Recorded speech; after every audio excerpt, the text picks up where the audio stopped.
આજે હનુમાન જયંતિ નિમિત્તે મિત્રો, સ્નેહીઓ, પરિવાર, ફેસબુક, ઇન્સ્ટા અને યુટ્યુબના મિત્રોને હનુમાન જયંતિની મારી શુભકામના. આજે જોઈએ તો હનુમાન જયંતિ આપણે બધા ઉજવીએ છીએ. આજે ગામડે ગામડે હનુમાન જયંતિ ઉજવવામાં આવે છે અને એવા હનુમાનજીના આપણા ઘણા એવા નામ છે. મારુતિ, રામસેવક, હનુમાન. તો એક નામ જોઈએ તો આપણે હનુમાન. હનુમાન એટલે શું? હનુમાન એટલે જેણે માનને હણી નાખ્યું એટલે હનુમાન કહેવામાં. જેને માન સન્માનની કોઈ પણ અપેક્ષા નથી, આ એટલે હનુમાન. હનુમાનને જીવનની અંદર જોઈએ ને તો આપણે એક દાખલો જોઈએ કે જ્યારે સીતા માતાની શોધ કરવા માટે લંકામાં ગયા ત્યારે લંકાની અંદર તેને બંદી બનાવી દેવામાં આવ્યા અને તેને બંદી બનાવીને તેની ખૂબ જ મજાક કરવામાં આવી, એનું અપમાન કરવામાં આવ્યું અને છેવટે તેની પૂછ પણ જલાવી દીધી. આવું થયા છતાં પણ હનુમાનજી ડીગ્યા નહીં. એનું કારણ એક જ હતું કે હનુમાનજીનું લક્ષ્ય એટલે માતા સીતાજીની શોધ કરવાની. તે ત્યાં છે, કઈ જગ્યાએ છે, આ જ તેનું લક્ષ્ય હતું. અને જ્યારે એ માતા સીતાજીની શોધ કરી લે છે અશોક વાટિકાની અંદર, અને આમ જોઈએ તો લંકાની અંદર આખો લંકા ભડકી બળી જાય છે. તેનું કારણ શું? એનું કારણ એટલું જ હતું કે તે રામના કાર્યની અંદર હતા.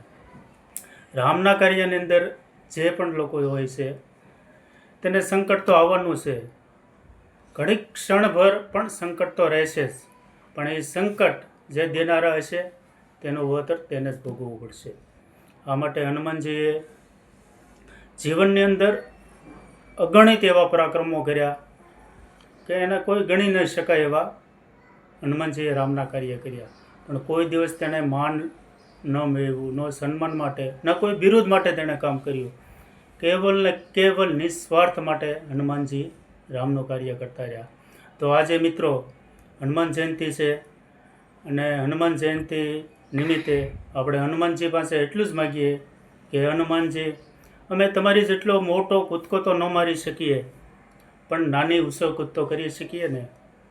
અમે પણ રામનું કાર્ય કરીએ, અમે પણ રામના રસ્તે ચાલીએ, એવી અમને શક્તિ પૂરી પાડો અને તમે અમારી સાથે રહો. અમને જ્યારે જ્યારે પણ જરૂર પડે, અમે જ્યારે પણ ડગમગી જઈએ, અમારી ઉર્જા જ્યારે ખતમ થવા આવે ત્યારે એ હનુમાનજી તમે અમારી સાથે રહો. આજે ખરા અર્થની આપણે હનુમાન જયંતિ ઉજવીને તો આ સંકલ્પ સાથે ઉજવીએ અને કહીએ કે અમે પણ આવા સારા રસ્તે, સારા કાર્યે અમે જઈએ અને રામનું કાર્ય કરીએ.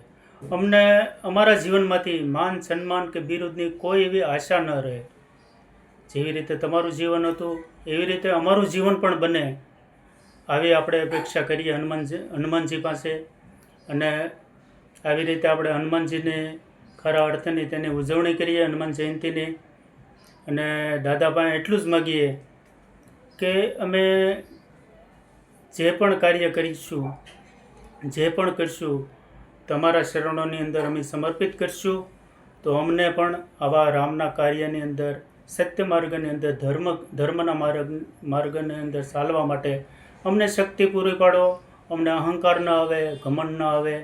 બસ એ જ આશા સાથે આજે હનુમાન જયંતિ આપણે ઉજવીએ અને હનુમાનજી દાદાને આજે કોટી કોટી પ્રણામ કરીએ. જય હનુમાનજી.